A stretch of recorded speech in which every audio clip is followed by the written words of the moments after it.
Bueno, hoy ya quizás toca ya hablar un poquito de las diosas vulnerables, ¿verdad? Pero sí, hay una cosa, no iba a hablar hoy de los dioses otra vez, sino porque tenía algún tema por ahí que a lo mejor podría ser también interesante, pero ayer vi una película que se llama Frances, no sé si la habrán visto ustedes, es sobre la historia de una actriz que triunfó en Hollywood en los años 20, los años 20 algo, 20 y poco.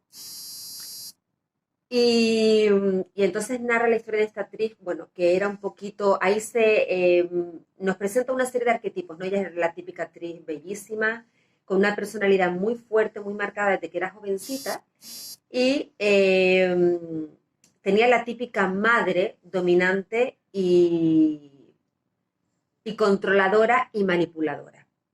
Entonces esto sí me da un poquito de pie para hablar ya de las diosas vulnerables. Ya saben ustedes que hemos estado hablando de las diosas vírgenes, que eran estas mujeres independientes, que sepamos todos y todas, y todes, porque ahora ustedes saben que también se tiene que decir todes.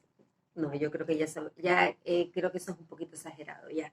Pero bueno, saben ustedes que cada vez que tomamos decisiones por nosotros mismos, por nosotros me refiero hombres y mujeres, cada vez que decidimos cambiar determinadas cosas de nuestra vida, cada vez que sentimos que queremos hacer cosas que no hemos hecho, cada vez que decidimos hacer un curso, una carrera, irnos al extranjero para cualquier cosa, todo aquello que requiera un crecimiento tanto emocional como cultural, de necesidad vital, cada vez que hacemos ese ejercicio, somos diosas vírgenes, ¿de acuerdo? Somos personas independientes.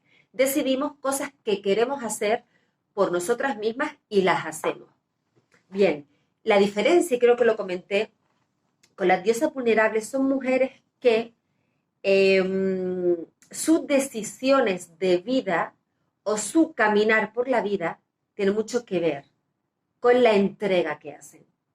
Es decir, no conciben su vida sin que exista alguien a quien entregarse o de quien depender. Por eso son diosas vulnerables. Bueno, aparte de que son diosas vulnerables porque en la mitología griega sufrieron violación, acoso, es decir, rapto, una serie de cosas, ¿no? Por eso se le llama las diosas vulnerables. Mm, es porque estas mujeres se realizan a través de los demás, no por ellas mismas ni para ellas mismas, generalmente son para los demás. Ya les he hablado de ellas, son Hera, Deméter y Perséfone, la hemos nombrado muchísimas veces.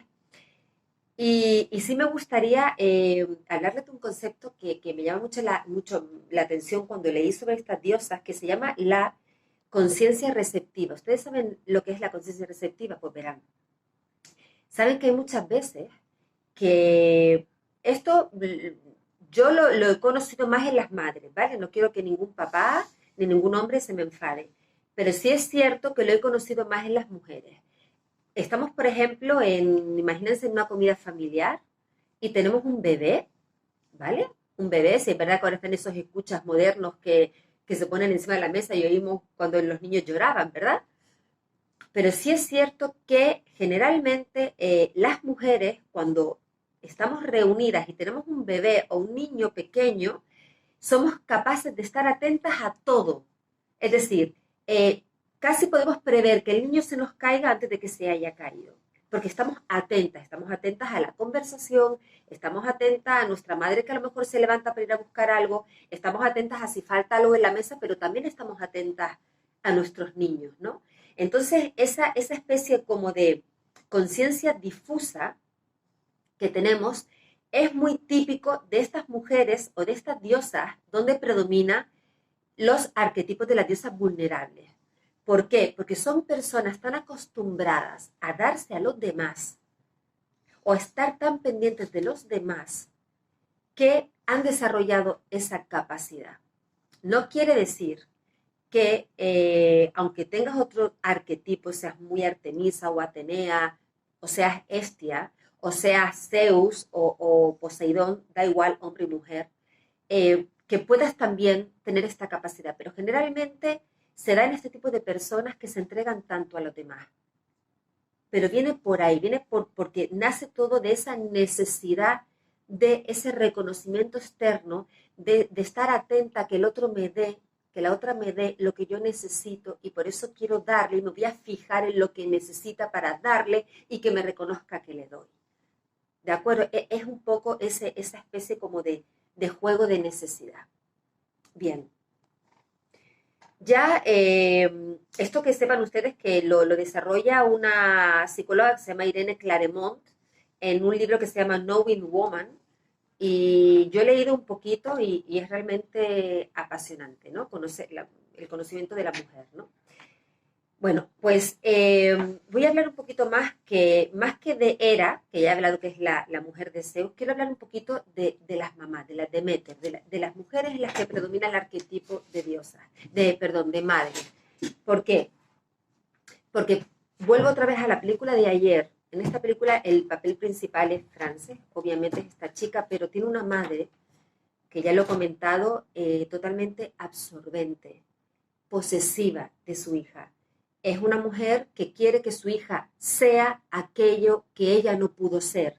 De hecho, incluso Frances pasa enfermedades mentales y la madre siempre quiere que ella vuelva al cine, es decir, siempre piensa en ella misma y no en su hija. Bien, esto es un poco una madre donde predomina un poco el arquetipo de Demeter, ¿de acuerdo? Sí es verdad que aquí hay otra serie de condicionantes, pero generalmente esas mujeres que son unas madres absorbentes, unas madres posesivas, unas madres que aplican una necesidad, yo diría que un poco exagerada o poco normal sobre sus hijos, son Demeter, pero en el arquetipo puro y duro, ¿de acuerdo? Muy exagerado estamos hablando.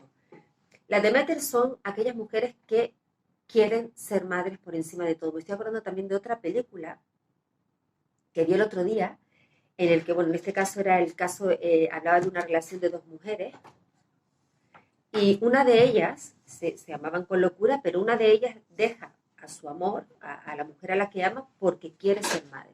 Estamos hablando de la época de la Primera Guerra Mundial, no existía todo lo de la fecundación in vitro, ni todo este tipo de cosas, ¿no? Entonces, claro, esta mujer tenía desarrollado un instinto o una necesidad de ser madre tan enorme que renuncia a su amor por ser madre. Entonces, bueno, estas son un poco las Demeter, ¿de acuerdo?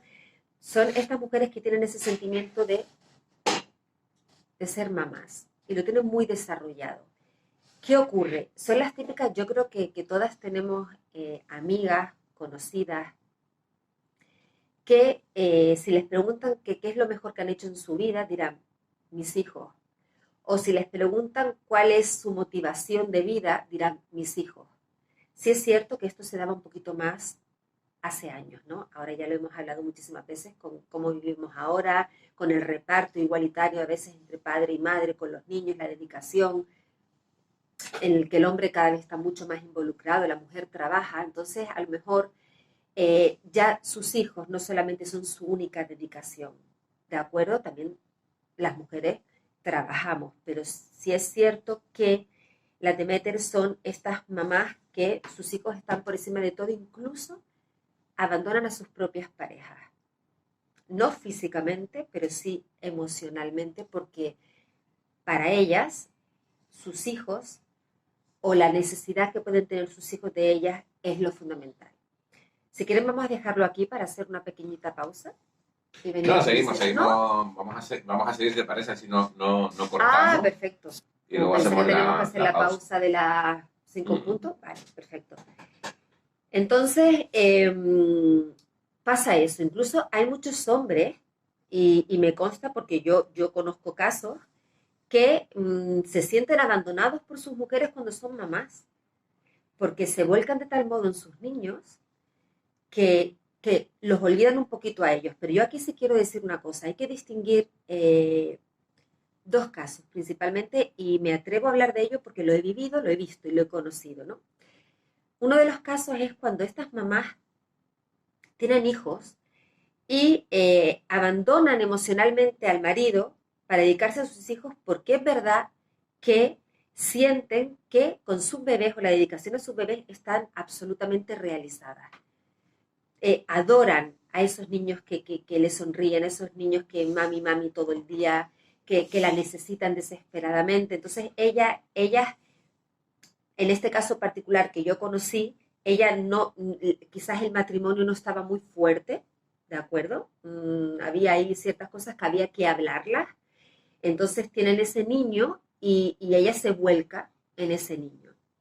Entonces, ¿qué ocurre? Claro, ahí emocionalmente está abandonando a su pareja para volcarse en ese niño. Y eso es tremendamente peligroso porque, lo hemos dicho muchas veces, cuando los niños crecen y los niños se van, si tú sigues con el padre de tus hijos, con tu pareja, eh, y si la pareja no la has curado en el camino, o bien se ha roto, o bien sigue junta pero muy mal, cada uno por su lado, o luego a lo mejor es mucho más difícil retomarlo, ¿de acuerdo? Entonces, no hay que abandonar emocionalmente a las parejas, incluso hay que incorporarlas a tu niño y a tu papel de madre, incorporar a esos hombres que además muchos de ellos quieren ser padres y quieren ejercer de padre, y hay veces que las mujeres, a veces, no me maten, pero porque digo que lo he visto, las mujeres los apartan un poco, ¿de acuerdo? Inconscientemente, ¿sí? Inconscientemente.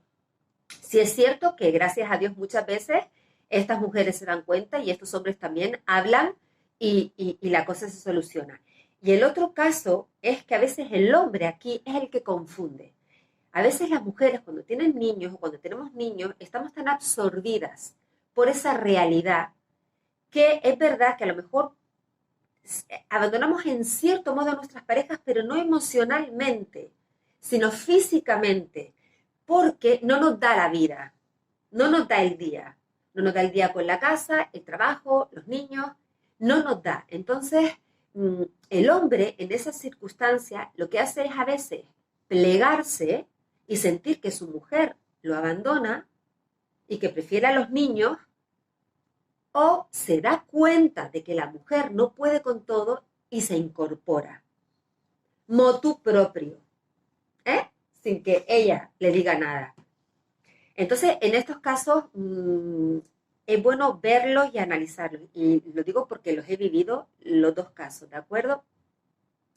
Entonces, bueno, estas mamás que necesitan tan desesperadamente, pues son las de Mete. Sí es cierto que ahí, me acuerdo, hay una obra maravillosa que es La tía Tula, de Unamuno, que la tía Tula es la típica mujer que no ha tenido hijos, pero que siente ese deseo enorme de ser madre, pero no ha encontrado con quién. Entonces ejerce ese amor con sus sobrinos, ¿no? Entonces es la típica, yo creo que muchos también tenemos esa tía que no ha sido madre, o porque no ha podido, o porque no ha encontrado a la persona con quien tener hijos, y se vuelca en sus sobrinos, se vuelca en, no sé, en sus, o sea, generalmente suelen ser sobrinos, ¿no? Bueno, pues, y hay hombres también, tíos tulos, ¿eh?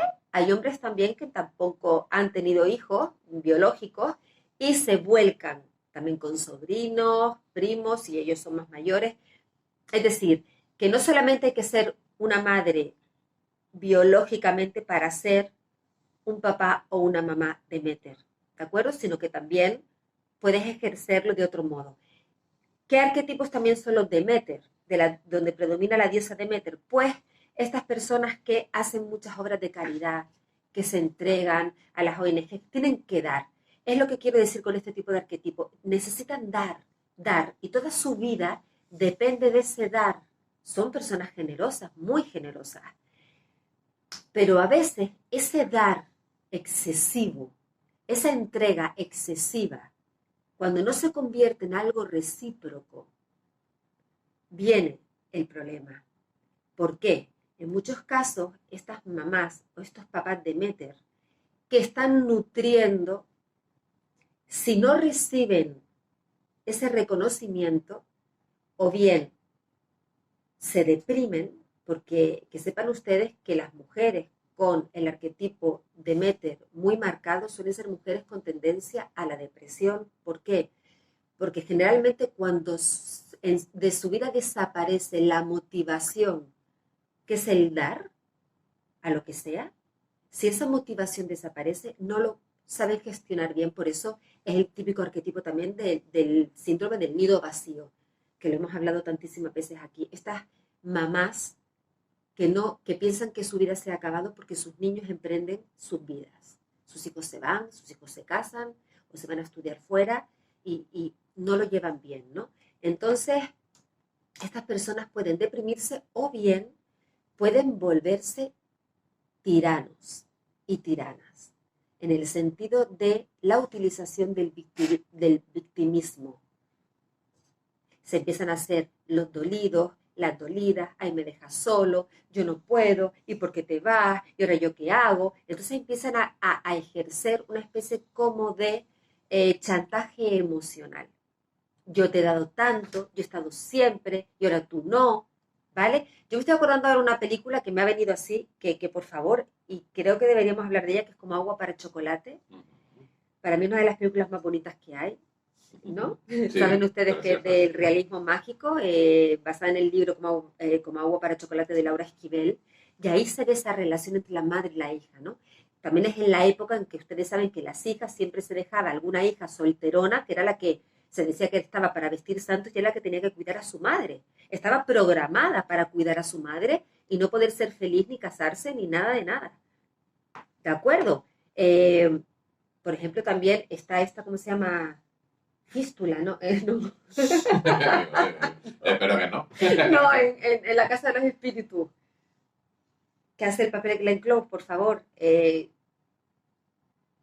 Véstula, bueno, no me acuerdo el nombre, ¿de acuerdo? Pétula. No, no, no, no, no, no, no. Tiene un nombre, ya lo diré, da igual. Madura. No, no, no, no, no. Es ese tipo de mujeres, bueno, solteras que se dedican